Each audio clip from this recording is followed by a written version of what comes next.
আসসালামু আলাইকুম বন্ধুরা, আশা করছি সকলেই ভালো আছেন। বন্ধুরা, জন্ম নিবন্ধন কার্ডের সার্ভার ডিজিটাল হওয়ার পর থেকে কিন্তু আমাদের জন্ম নিবন্ধন কার্ড করতে অনেক ভোগান্তির শিকার হতে হচ্ছে। বারবার সিটি কর্পোরেশন এবং ইউনিয়ন পরিষদে গিয়ে আমাদেরকে যোগাযোগ করতে হচ্ছে এবং তারপরেও কিন্তু আমরা খুব সহজেই জন্ম নিবন্ধন কার্ড করতে পারতেছি না। আমাদের কাজকর্ম ফেলে রেখে বারবার এই দুই জায়গাতে ঘোরাঘুরি করতে হচ্ছে। আজকের এই ভিডিওটিতে আমি আপনাদেরকে দেখিয়ে দিব কিভাবে আপনি ঘরে বসেই আপনার মোবাইল ফোন অথবা কম্পিউটার দিয়ে জন্ম নিবন্ধন কার্ডের জন্য আবেদন করতে পারেন। যারা নতুন জন্ম নিবন্ধন কার্ড করবেন তাদের জন্য কিভাবে আবেদন করবেন বিস্তারিত আজকের এই ভিডিওটিতে থাকছে। অবশ্যই এই ভিডিওটি শেষ পর্যন্ত দেখবেন। আর ভিডিওটি শুরু করার আগে একটি রিকোয়েস্ট, অবশ্যই ভিডিওর নিচে থাকা লাইক বাটনে ক্লিক করে একটি লাইক দিয়ে দিবেন।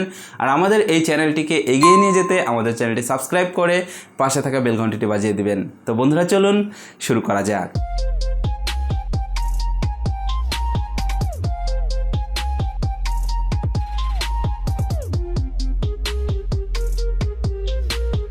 ওয়েলকাম ব্যাক ভিউয়ার্স, একটি সময় ছিল যখন কিন্তু এই জন্ম নিবন্ধন কার্ড করা খুবই সহজ ছিল এবং কোনো ডকুমেন্ট ছাড়াই কিন্তু আপনি খুব সহজেই জন্ম নিবন্ধন কার্ড পেয়ে যেতেন। এখন জন্ম নিবন্ধন কার্ড ডিজিটাল হওয়ার পরে আপনার ভোটার আইডি কার্ডের যতটুকু গুরুত্ব দেওয়া হয়েছে জন্ম নিবন্ধন কার্ডেও ঠিক ততটুকুই গুরুত্ব দেওয়া হয়েছে। ভোটার আইডি কার্ড করার জন্য যেমন বিভিন্ন ডকুমেন্ট সাবমিট করতে হয়, ঠিক তেমনই জন্ম নিবন্ধন কার্ড করার জন্য কিন্তু আপনাকে বিভিন্ন ডকুমেন্ট রয়েছে, যে ডকুমেন্টগুলো প্রয়োজন, আনুষঙ্গিক যে ডকুমেন্টগুলো রয়েছে সেই ডকুমেন্টগুলো সাবমিট করতে হবে। তো কিভাবে আপনারা কাজটি করবেন সেটা চলুন দেখে নেওয়া যাক।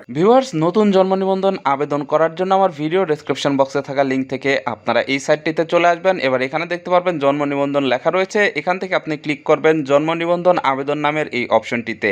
এখানে বন্ধুরা আপনারা একটি লেখা দেখতে পারবেন, সেটা হচ্ছে এখানে নিয়মটি বলে দেওয়া হয়েছে যে আপনি নিবন্ধকের কার্যালয়ের জন্য আপনার জন্ম নিবন্ধনটি আবেদন করার জন্য আপনাকে সর্বপ্রথম যে কাজটি করতে হবে, স্থায়ী ঠিকানা, বিভাগ এবং জেলা, ওয়ার্ড পর্যন্ত নির্বাচন করতে হবে অনলাইন থেকে। তারপরে এখানে আপনাকে একটি ফর্ম দেওয়া হবে।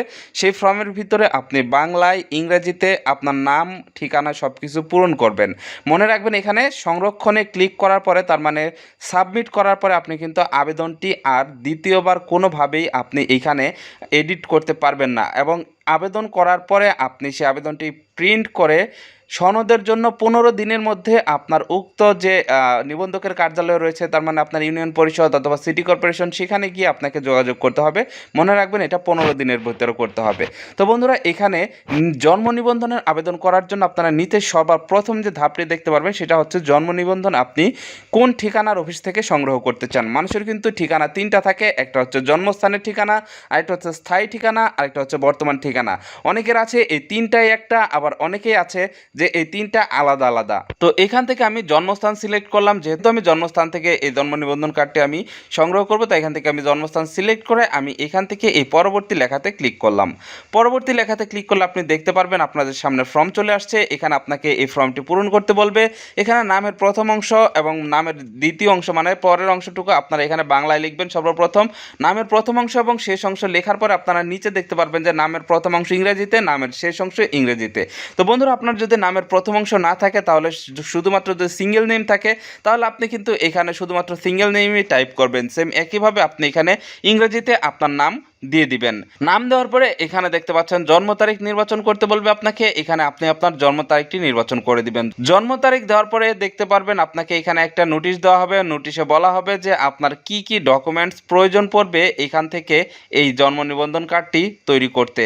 বন্ধুরা, দেখতে পাচ্ছেন এখানে এই জন্ম সাল অনুযায়ী এই তথ্যগুলো কিন্তু দিতে হয়। তার মানে আপনার বয়স যদি 2000 সালের আগে হয় তাহলে একটা, 2000 সালের পরে হলে একটা, এরকম অনেক রুলস আছে এখানে। তো জন্মসনটি দেওয়ার পরে আপনি দেখতে পারবেন আপনার সামনে লেখা চলে আসবে যে কি কি ডকুমেন্ট নিয়ে আপনাকে এই জন্ম নিবন্ধন কার্ডটি সংগ্রহ করতে হবে। এখানে দেখতে পাচ্ছেন আমার ক্ষেত্রে চিকিৎসকের সনদপত্র চেয়েছে, আমার যে হোল্ডিং ট্যাক্স রয়েছে সেই হোল্ডিং ট্যাক্সের রসিদ চেয়েছে, এবং এখানে আমার পিতামাতার যে জন্ম নিবন্ধন কার্ড রয়েছে সেটা চেয়েছে, এবং পিতামাতার যে ভোটার আইডি কার্ড রয়েছে সেটা চেয়েছে। তো আপনি এখানে নিচে দুটি অপশন দেখতে পারবেন, একটা হচ্ছে আমার কাছে এই ডকুমেন্টগুলি আছে, আরেকটা হচ্ছে আমার কাছে এই ডকুমেন্টগুলি নেই।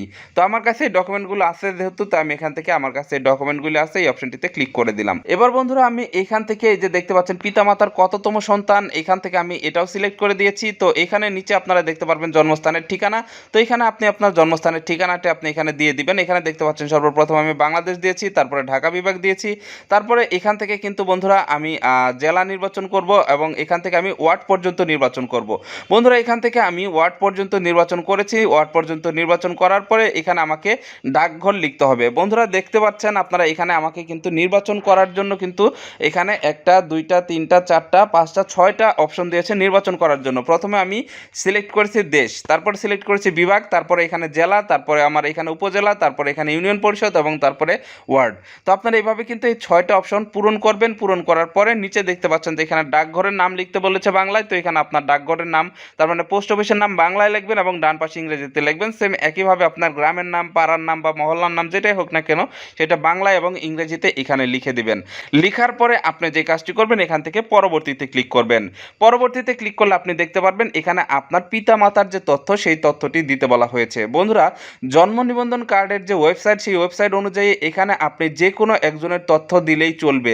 সেই ক্ষেত্রে কিন্তু এখানে আপনাকে নাম লিখতে হবে, কিন্তু এই যে এখানে যে জন্ম নিবন্ধন নাম্বার চেয়েছে, জাতীয় পরিচয়পত্র নাম্বার চেয়েছে, এটা দুইজনের একজনেরটা দিলেই কিন্তু এখানে চলে। কিন্তু ইউনিয়ন পরিষদ বা সিটি কর্পোরেশন থেকে কিন্তু আলাদা নিয়ম বলে আমাদের কাছে, তো যেহেতু আমরা সেখান থেকেই এই জন্ম সনদটি কালেক্ট করবো, সুতরাং তারা যে নিয়মটা বলবে সেই নিয়মেই আমরা ডকুমেন্টগুলো সাবমিট করব।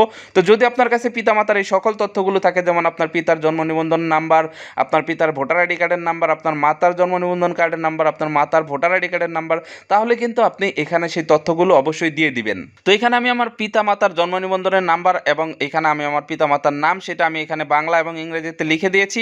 লিখে দেওয়ার পর আমি এখান থেকে পরবর্তীতে ক্লিক করলাম। পরবর্তীতে ক্লিক করলে আপনি দেখতে পারবেন যে আপনাদের সামনে এরকম একটা অপশন চলে আসবে। এখানে কিন্তু আপনাকে বলা হয়েছে নতুন নিবন্ধনের জন্য আবেদন। নিচে দেখতে পাচ্ছেন আপনি কি নিম্নলিখিত কোন ঠিকানায় আপনার স্থায়ী ঠিকানা হিসাবে ব্যবহার করতে চান। তো এখান থেকে আপনি সর্বপ্রথম কোনোটিই নয় সিলেক্ট করবেন।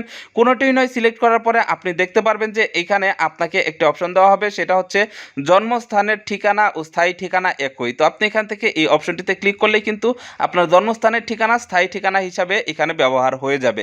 যদি সেটা না থাকে তাহলে কিন্তু এখানে আপনাকে টাইপ করে দিতে হবে। তারপরে নিচে দেখতে পাচ্ছেন যে এখানে আপনাকে বলা হয়েছে বর্তমান ঠিকানা, সেম একইভাবে কোনোটিই নতে ক্লিক করলে পরে আপনি দেখতে পারবেন যে এখানে স্থায়ী ঠিকানা এবং বর্তমান ঠিকানা একই, সেই অপশনটি চলে আসবে। তো আপনি এখান থেকে সেই অপশনটিতে ক্লিক করে দিবেন। তো তারপরে যে কাজটি করবেন আপনারা এখান থেকে পরবর্তীতে ক্লিক করবেন। পরবর্তীতে ক্লিক করলে আপনি দেখতে পারবেন আপনাদের সামনে এরকম অপশন চলে আসছে। এখানে বলা হয়েছে যে ব্যক্তি, তার মানে আপনি নিজে যেহেতু নিবন্ধন করতেছেন, যদি আপনার নিজের জন্য করেন তাহলে আপনি এখান থেকে নিজ সিলেক্ট করবেন, আর যদি অন্যান্য তার মানে আপনার বাবা মা ভাই বোন অথবা আপনার সন্তানের জন্য যদি করেন তাহলে এখান থেকে অন্যান্য সিলেক্ট করতে পারেন, অথবা অন্য কারোর জন্য করলে কিন্তু আপনি অন্যান্য সিলেক্ট করতে পারেন। যেহেতু 18 বছরের নিচে যদি হয় তাহলে কিন্তু অবশ্যই পিতামাতা কিন্তু অভিভাবক হতে হবে, তার মানে এখানে আপনার পিতামাতার নাম দিতে হবে। তো যেহেতু আমি নিজেরটা নিজেই করবো তাই এখান থেকে আমি নিজ সিলেক্ট করলাম। নিজ সিলেক্ট করার সাথে সাথে কিন্তু এখানে আমার নামটি চলে আসছে, তার মানে এখানে আপনার নামটি কিন্তু চলে আসবে যখন আপনি নিজ সিলেক্ট করবেন। তারপরে দেখতে পারবেন এখানে আপনাকে ফোন নাম্বার দিতে বলবে এবং ইমেল অ্যাড্রেস দিতে বলবে। তো এখানে অবশ্যই আপনাকে ফোন নাম্বার এবং ইমেল অ্যাড্রেস দিতে হবে। ফোন নাম্বার এবং ইমেল অ্যাড্রেস দিলেই কিন্তু এখানে এই যে ফোন নাম্বার এবং ইমেল অ্যাড্রেস রয়েছে এখানে কিন্তু আপনার জন্ম নিবন্ধন কার্ডের তথ্যগুলো পাঠানো হবে। তো বন্ধুরা, এখানে আমি আমার ফোন নাম্বার এবং এখানে আমি আমার ইমেল অ্যাড্রেস দিয়ে এখান থেকে পরবর্তীতে ক্লিক করলাম। দেখতে পাচ্ছেন আমাকে এখানে একটি ফাইনাল প্রিভিউ দেখাচ্ছে। যেহেতু এটা একবার সাবমিট করার পরে আর এডিট করা যাবে না, সুতরাং এখানে কিন্তু আমাকে এই ফাইনাল প্রিভিউটি ভালোভাবে খেয়াল করে পড়তে হবে যে কোনো কিছু ভুল রয়েছে কিনা। তো বন্ধুরা, এখানে কিন্তু আপনাদেরও সেম একইভাবে এরকমভাবে দেখাবে। তো আপনারা কিন্তু এখান থেকে এই তথ্যগুলো আরেকবার ভালোভাবে যাচাই করে নেবেন।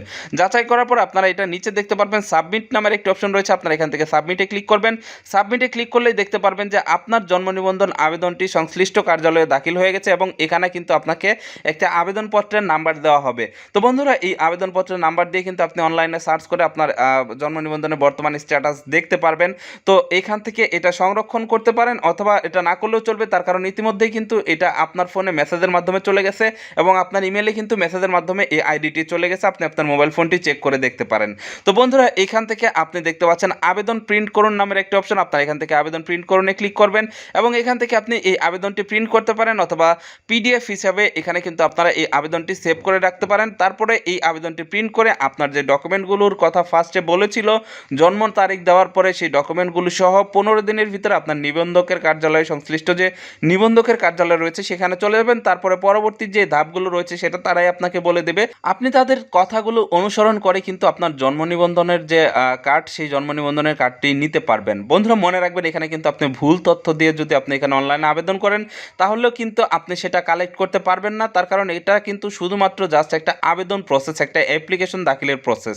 এটা কিন্তু কালেক্ট করতে হলে অবশ্যই আপনাকে প্রমাণক দিয়ে তারপরে এই জন্ম নিবন্ধন কার্ডটি কালেক্ট করতে হবে। তো বন্ধুরা, এই ছিল আজকের ভিডিও। আশা করছি আপনারা বুঝতে পেরেছেন কিভাবে আপনারা নতুন জন্ম নিবন্ধন কার্ডের জন্য আবেদন করবেন যারা এখনও জন্ম নিবন্ধন কার্ড করেননি। তো বন্ধুরা, পরবর্তী ভিডিওতে আমি আপনাদেরকে দেখাবো কিভাবে আপনারা জন্ম নিবন্ধন কার্ডের তথ্য সংশোধন করবেন। তার কারণ যখন জন্ম নিবন্ধন কার্ডের তথ্যগুলো সার্ভারে আপডেট করা হয় তখন অনেক ভুল করেছে। আমার মনে হয় বাংলাদেশের প্রায় 70% জন্ম নিবন্ধন কার্ডই ভুল রয়েছে।